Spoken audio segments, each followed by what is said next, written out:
Scott, hi. Philip Hoffmeyer here. I'm going to just go through your email and see if I can help a bit. So you're talking about your legs. The first thing to say is that you definitely use your legs in the shot, but when you're working on the actual motion, the biomechanics for topspin, you really want to focus on the hand action for that and work on the legs as the last component. So if you do it in a set of progressions, in the beginning, you're just working with the TopspinPro and you're looking at the biomechanics of that motion there. That's all you really care about. And actually, that's where, to use a horrible expression, the low-hanging fruit is. It's, all the topspin and power really comes from the arm kinetic chain. The legs are great for the ground force pushing off, and that triggers the flow of energy through the body. But it's not true that they help with topspin. They help a little, but it's a really small amount. It's the biggest bang from your buck comes from what you do with your arm. So I would do it in stages. So you're doing this to get the mechanics, the arm motion correct, but you're quite stationary then, right? So the other thing then would be to probably step back and go into the ready position, and then bound up and play the shot.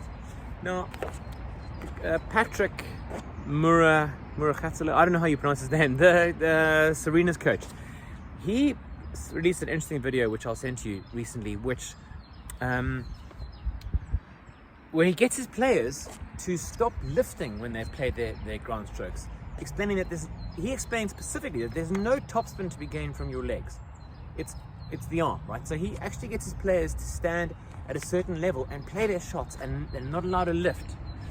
And that's a really useful exercise, because what it does is it really reminds you that's where the topspin comes from. But then a whole lot of people challenged him online and said that, well, hang on, look at all these pros playing, and all of the pros are actually lifting through the shot. But they're lifting for a different reason. They're lifting, firstly, because of the thing that I spoke about earlier, but the energy comes from the ground, and that energy comes from the push. So that's why there's lift. It's not to get extra spin. The bit that gets you extra spin is making sure that the racket head starts below the ball, and then as the ball comes in, the faster you lift it, the more spin you get. That's the simple maths of it. Nothing to do with the legs. You can keep your racket there and then lift your legs, but as an order of magnitude, that's so much less topspin from the legs. The other thing that the pros are handling is balls which are really high up, so they can't stay down here. They have to lift to get to their point of contact. Let me just see if I've addressed everything in your email.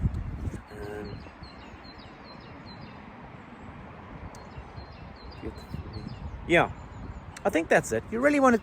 It's only once you've mastered the biomechanics of hitting topspin that you should start to add legs into the equation. Give me a shot if that's not clear. Thanks.